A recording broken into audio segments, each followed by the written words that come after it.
Senior सहाफ़ी तज़कियाकार anchor person Shahzad Iqbal ने भी हमें ज्वाइन किया, उनसे भी बात करेंगे। शहजाद, इसको कमाल की सिफारतकारी कहें, पाकिस्तान की मिसाली सिफारतकारी कहें, जो ईरान की डिमांड थी लबनान इसराइल जंगबंदी हो गई, और जो अमरीकी सदर डोनाल्ड ट्रंप का एक मुतालबा था आबनाए हरमुज़ खोलने का, इस सब में अगर किसी की जीत हुई है तो वो पाकिस्तान की सिफारतकारी की हुई है, ऐसी है?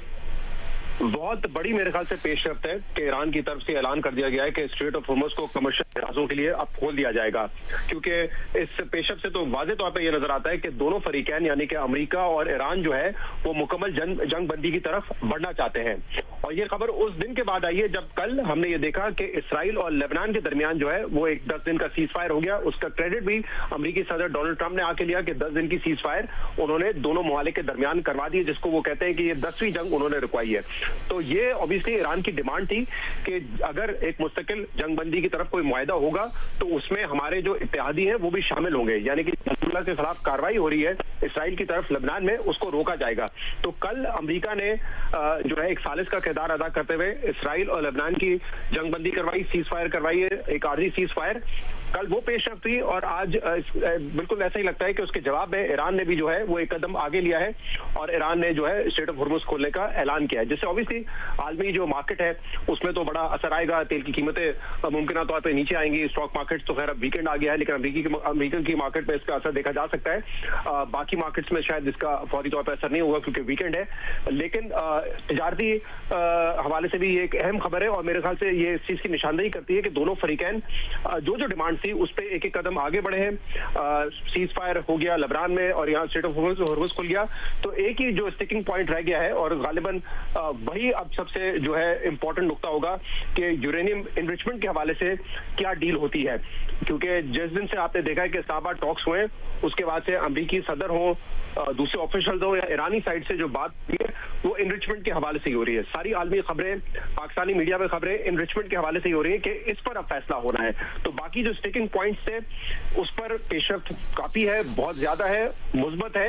यही वाहिद नुकता है, अब इस पे देखना है कि दोनों ममालिक जो है वो कितना करीब आते हैं और किस नुक्ते पे जो है वो कन्वर्ज करते हैं। सही। आजाद, आपके सामने यही सवाल रख रहे थे कि 28 फरवरी 2026 को आबनाए हरमुज़ बंद हुई थी और आज ये तकरीबन 21 दिन बाद आबनाए हरमुज़ खोलने का ऐलान किया गया है। जितना अरसा ये आबनाए हरमुज़ बंद रही, आपके ख्याल में स्टॉक मार्केट्स, आलमी मईशतें, तेल की कीमतों को वापस रिकवर होने में कितना टाइम लगेगा? देखें, इसमें मुबशर कुछ वक्त तो लगेगा। जो तजारती अमल है वो तो मेरे ख्याल से फौरी तौर पर शुरू हो जाएगा। जो तेल की तफसीलात हैं वो भी शुरू हो जाएंगी। इसके अलावा जो तिजारत होती है वो भी शुरू हो जाएगी। और क्योंकि खदशा जो था कमर्शियल वेसल्स के लिए वो हमेशा ये होता है कि अगर ईरान ने जो थ्रेट किया हुआ था कि हमने माइंस बिछाए हुए हैं तो कोई भी कमर्शियल वहां से जहाज जाए और उसको किसी किस्म का नुकसान पहुंच सकता था। ठीक है, बेशक सेंटकॉम की तरफ से भी बार बार कह दिया गया था कि हमने माइंस हटाने की जो है वो सिलसिला शुरू कर दिया, लेकिन ईरान मुस्तकिल ये एक थ्रेट दे रहा था कि हमने जो है इस रास्ते माइंस बिछाए हुए हैं। सही शहजाद, यहीं से कंटिन्यू कीजिएगा। एक अहम खबर ये सामने आई है, ब्रेंट खाम तेल की कीमतों में 10% कमी, $85 अब इसकी नई प्राइस हो गई है। ये यकीनी तौर पर एक बड़ी अहम डेवलपमेंट है। आई थिंक जब से ये जंग का आगाज हुआ है हमने $85 पर बैरल का लेवल नहीं देखा है। जैसे ये जंग हुई थी 90s और फिर 100 से ऊपर चला गया था बैरल ऑयल पर बैरल, और मेरे ख्याल से इसी के असरात हैं। और जैसे मैं कह रहा था कि तिजारत तो फौरन शुरू हो जाएगी। हाँ, जहां जहां इंफ्रास्ट्रक्चर या एनर्जी इंफ्रास्ट्रक्चर खास तौर पर तबाह हुआ है। शहजाद कंटिन्यू कीजिए।